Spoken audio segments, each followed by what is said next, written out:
Blinking Nargacuga, or Kiwami Kakeru Nargacuga, is the fourth Musou quest monster introduced over the course of Frontier's lifespan, and the first to be introduced within the Z expansion. As stated in the previous episode, these guides are using footage of lesser slays and are meant to serve as an introduction to the monster, their attacks, and ways to deal with them from various weapons' perspectives. True slaying will require further optimization of both play and gear compared to lesser slays, but will reward more event items from the quest. In Blinking Narga's case, the reward is Rending Iron, used to make the Demon-clad and Doji-clad sets and decorations, potentially useful for further increasing the strength of your sets. As this is a Musou monster, expect a challenge that many would consider brutal. Blinking Nargacuga is a fight in which your knowledge, positioning, reactions, and timing will all be tested, and a single misstep could result in you or even your fellow hunters ending up back in camp immediately.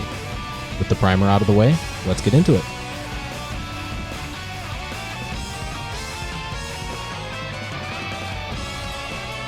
Blinking Nargacuga opens the fight with its biggest move, the Vortex. Luckily, at the start, it's not aimed at anyone, so dodging it is simple. Just run away if you want to be entirely safe. Lances and gun lances, on the other hand, should turn to the side and block the multi-hit with Z guard up for early reflect damage. Those familiar with Narga will recognize most of his basics immediately, even with their small changes from mainline to Frontier.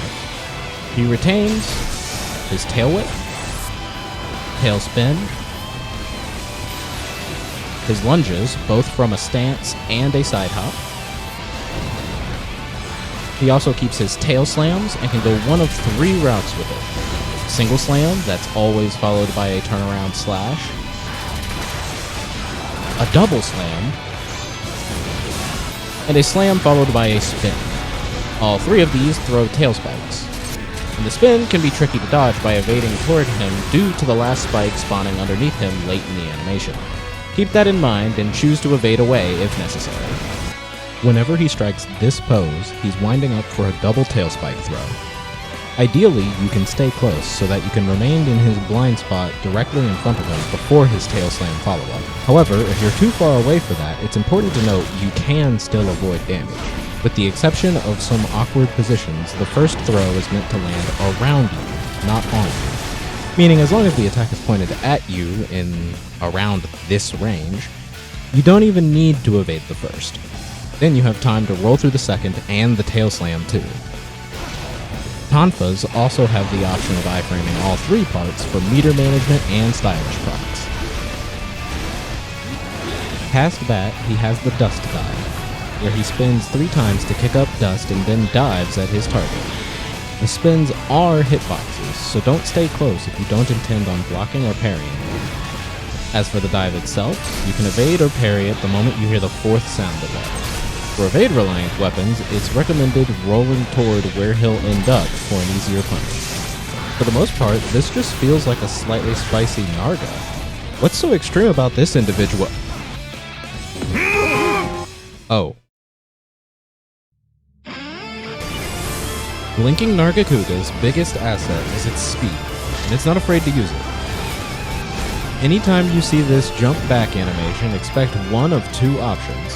The first is a dash by his target's left or right side, followed by a slash from behind. The key would be to track him with your camera so that you can react to his swing. Whatever you do not run into his trail or allow him to pass through you, as that will likely cart you immediately. The second option is for him to jump forward and attempt a spin into tail slam combo. If the first part hits, it combos into the second. This version of the spin doesn't throw spikes, but the follow-up slam does. The tail flurry isn't the scariest thing he has, but a few weapons need to be more aware of it than others. Weapons that only have rolls should roll toward Narga to end up close and safe from the attack, or run far enough away to be outside of its range. Weapons with parries or guards can block the whole thing, and weapons with chainable iframe options will need to find sequences that work for them to keep up the offensive. What grants this its spot in the scary section is that the last tail swing launches you for a juggle, giving this a way to bypass guts. If Narga ever does 2 side hops, he will follow this with one dash that is intended to be parallel to the target, and then one through the target. He then follows this with a roar that can be parried, blocked, or dodged through for the corresponding benefits if you can get close enough after avoiding the second dash. Lance can block the wind. Just make sure you've popped infinite stamina recently. If it expires while blocking, you could still cart. Gun Lance can do the same with Z Rush Up active. If you ever see him scrape his claw against the ground, you want to run to the side of the claw that's moving. Being in front of the other claw will result in a cart as he dashes forward. He'll dash either 2 or 3 times, attempting to circle the target with wind trails behind each dash, and swinging at the target when he stops. Keep in mind, walls can mess with his travel on all these dashes. Be aware of your position and his at all times in case you need to adjust for such a situation. Blinking Spike Throw Charge is a fast, annoying potential one-shot that can heavily punish being just slightly further than you should. Weapons that only have a roll as a defensive option should stay close enough for the spikes to miss and roll through the charge. Other weapons will just need to look out for reacting to the startup in time. What makes this move so dangerous is that multiple spikes can hit you, and the trip from the spikes can combo into the charge, giving this move 3 means of bypassing guts if it's relevant, on top of how fast it starts. Be aware you'll want to close the distance afterward, as he may immediately do it again.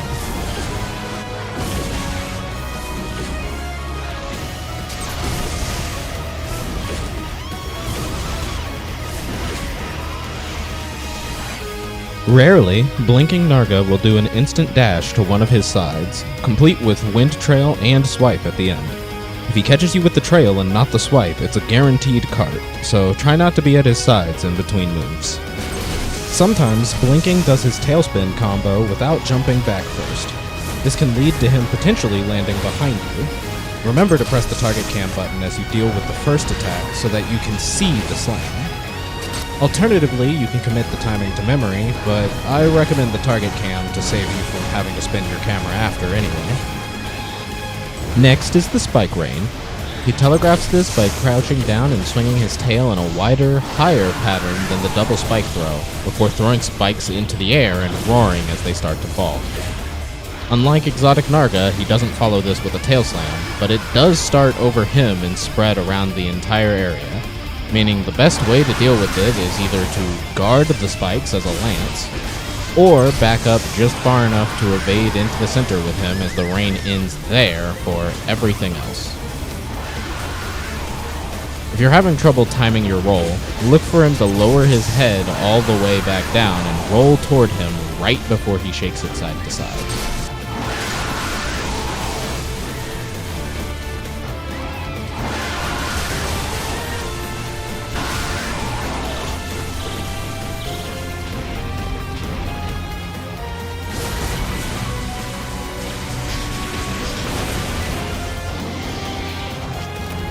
Here's the big one, the Vortex. For Lance players, you can simply deal with it the way you did in the intro. Everyone else is not so lucky. The moment you see this shape, he's starting the move. If you're the target, do not run away. By running to the side, too close,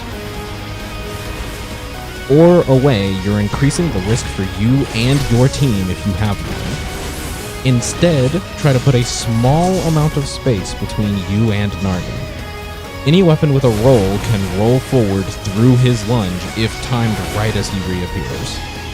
This will result in you behind him as the Vortex tries to pull you back, leaving you free to run away and containing the threat instead of letting him dash all over, endangering everyone with his trails. The rest of the team should clear out from the targeted member unless they themselves are a lance user or are obscenely confident. We've covered his arsenal, now it's time to prioritize it. Immediate threats go at the start, whereas threats you can react to as they come up go later. Priority 1, the instant side dash and spike throw charge. These two in particular can require a proactive approach rather than a reactive one, staying close and in front rather than at the monster's sides. Doing this will require learning how to deal with his staples. lunges, tail whips, spins, and slams without getting too far away. Priority 2, the dashes. Since all of his dashes are carts waiting to happen if you're caught in their path, make sure you're ready for them and planning around walls whenever you see a jump back, double side hop, or claw scrape. Priority 3, both versions of the tailspin combo and tail flurry. These both can result in being comboed or juggled. As such, they're important to recognize in time and react accordingly. Priority 4, the Vortex. He doesn't tend to spam it, and it does give some time to react, but it is still extremely dangerous. And finally, Priority 5, the double spike throw, spike rain, and dust dive. The 3 of these moves force you to recognize their tells in time to tweak your positioning to deal with it. Whether that means running closer in the case of the double spike throw, or away in the case of the spike rain and dust dive. But all 3 have fairly long tells. With all of that covered, now the only thing left is to get out there and do it. This fight will demand awareness and focus, with even tiny slip-ups potentially turning into carts due to poison or one-shots. But if you keep at it, learn what your weapon can do, and develop your consistency, eventually,